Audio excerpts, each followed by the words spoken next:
all the time people are asking, all right, you pregnant yet? When are you guys having a baby?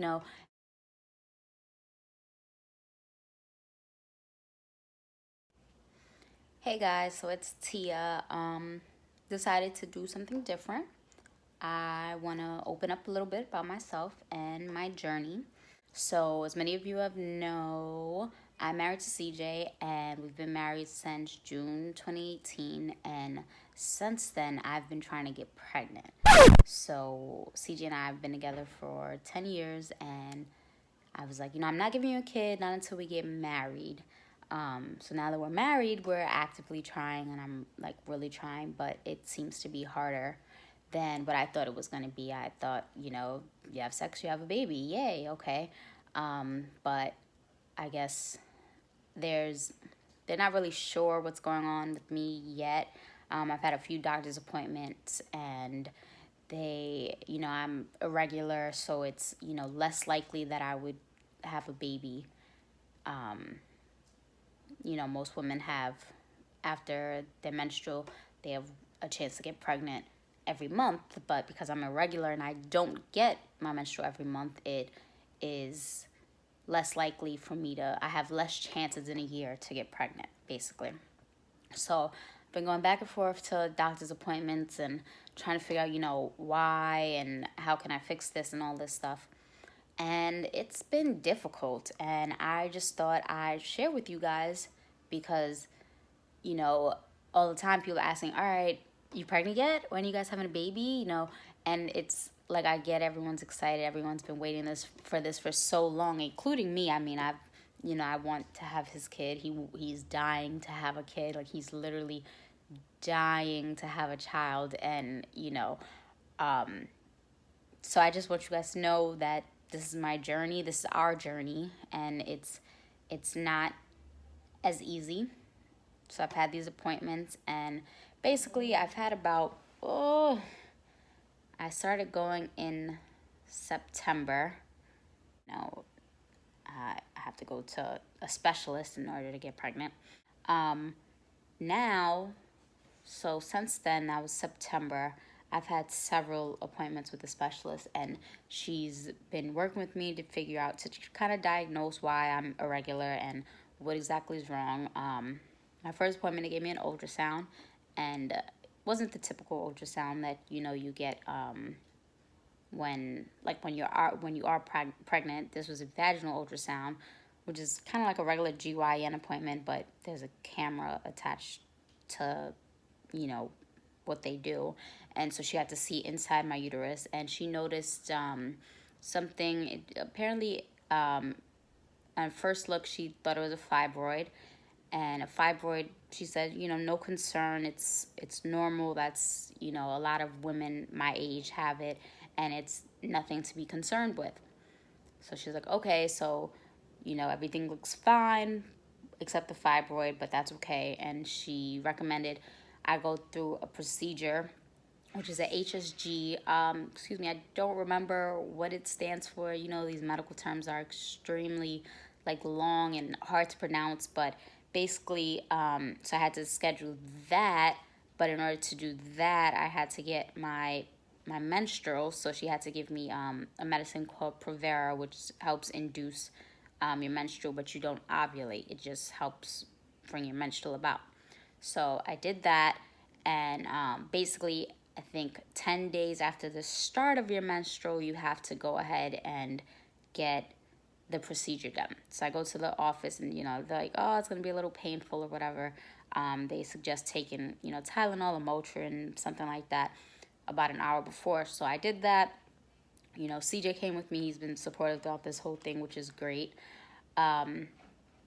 So we did that, and basically the HSG is they insert a liquid to make sure that my fallopian tubes are free, are like there's no blockage. So I did that. It's actually pretty painful. Like during the moment of it, it's not painful. It's literally they just insert the liquid, and I guess they take like an X-ray of my uterus just to make sure that it's clear.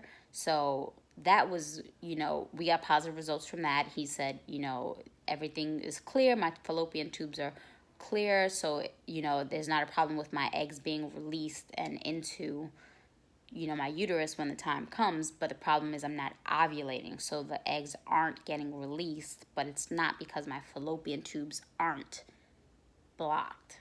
So okay, like, all right, we got a positive, but we still don't know what's wrong. So he comes, he gives us the results and everything, and then he notices the fibroid too. But in his report, he says it may not be a fibroid, it may be a polyp. And with polyps are more serious because they can be cancerous. So now, of course, I'm obviously like shook. I mean, I've been shook in terms of, why can't I get pregnant? I've had my moments of, crying, going back and forth, and just, feeling down on myself and everything.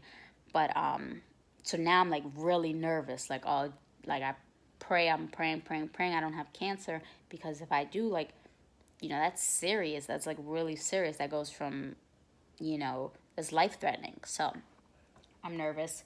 But to have another appointment, they tell me that, all right, now you're gonna have to have surgery to get the polyp removed. And I'm like, shoot, like, I've never had surgery in my whole life. So I'm like extremely scared. I'm so nervous. I'm like, I've been crying and all that. I mean, not now, this is afterwards. I'm just recapping everything. But I was crying and I was so nervous because, like, surgery, so many things can go wrong. And I'm like, ugh. So, I'm really down on myself. Why is it so hard for me? I was always, I'm not getting pregnant until I get married. I want to do it, the quote unquote right way. But so now I'm like, damn, like, why did I wait so long? I'm not old, guys. I'm only 25, so it shouldn't be this difficult. So I'm like, why is it so difficult? And I was really down on myself. So in order for me to have this surgery, I had to, start my menstrual all over again. But of course, because I'm irregular, it didn't come the month it was supposed to. So I had to get, I had to go back to my doctor, and, I've had like a trillion needles at this point, and I'm just like so over the needles. I hate needles. I only have one tattoo, just so you know, like, but I hate needles. I'm like over it. So I'm like, all right. So they check my levels, and they can tell from, the blood work that I'm not pregnant, and I'm not about to ovulate again. So they have to give me Provera again to jumpstart my menstrual. Now after that, same thing with the other procedure I went through, the HSG. I had to wait until after my menstrual, 10 days after my menstrual, to schedule the surgery. So my surgery was actually, today is December 2nd. So I had it Friday, November 30th, and I was like really nervous. When I get nervous, I get really like quiet, and I just like think everything, like I'm thinking, a trillion miles a minute, and all the things that could possibly go wrong, of course, are going through my head. But CJ was with me, my mom was with me, so that was like great. They both were with me, and it was a in-house surgery, so I didn't have to go to the hospital. I was just at my doctor's office downtown, my GYN's office. Actually, the specialist office, but she's also a GYN.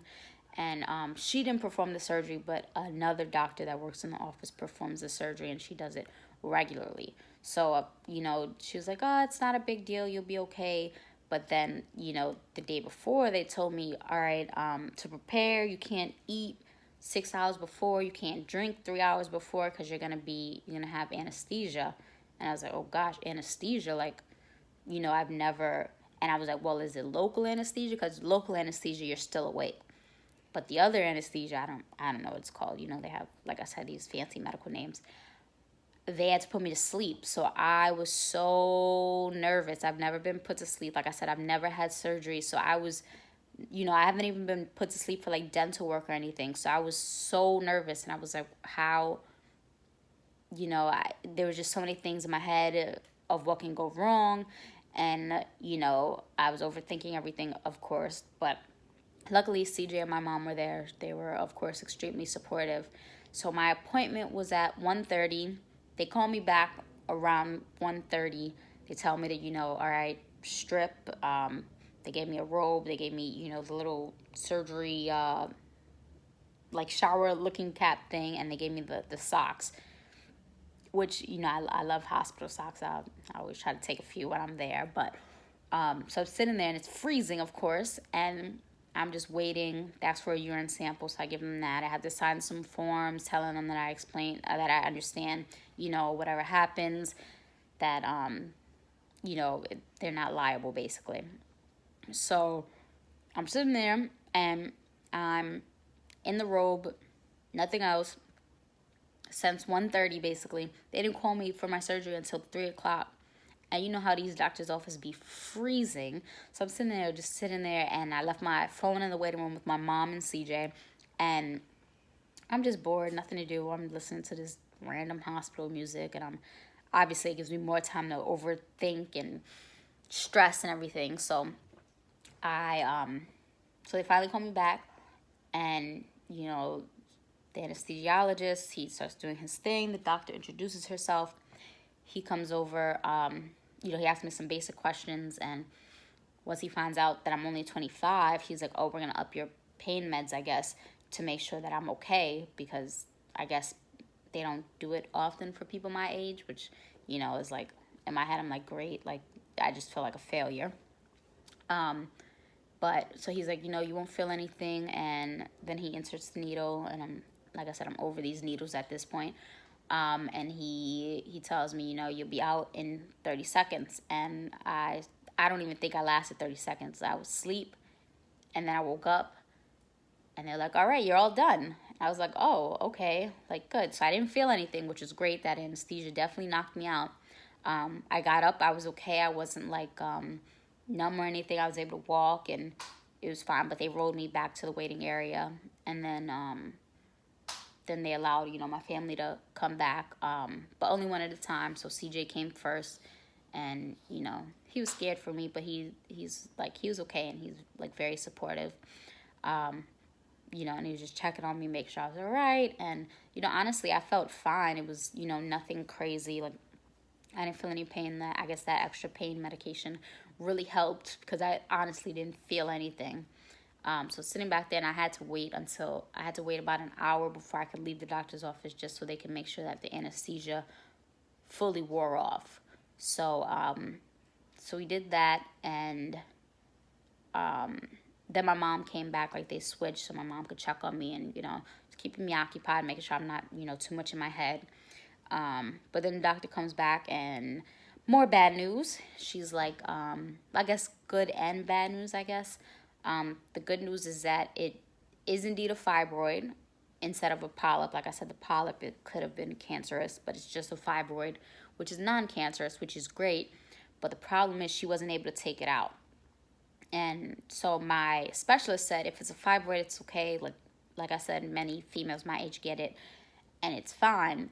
But she's like, well, the position it is not okay, because she gave me a picture of like where it is, and it's basically, I guess, inside my uterine canal, which it wouldn't be feasible for me to get pregnant with that there. Like the baby, I guess, wouldn't survive, and I would probably have a miscarriage. So they have to remove it. So now I have to have another surgery, the same exact surgery, because they didn't have the tools in-house to remove the fibroid. They need like some type of like a scraper, I guess. So I mean, so I have to schedule that, but again, I have to wait for another cycle to come, which I'll probably have to take another Provera just to induce it and get it started. So I mean, it's frustrating. It's really frustrating, and I just, you know, I just want to start my family. But one thing I try to keep in my mind is, if it's not happening now, there's a reason for it, and it'll happen when it's meant to be. So, like I said, I just trying to, you know, stay positive and everything. But I'll keep you guys updated with my next surgery. I'll give you guys maybe a in-person look of the room, and, you know, everything, and just to see how it goes, and I'll update you guys afterwards. You know, keep me in your prayers, and let's hope that, you know, after this it'll be smooth sailing. So thank you.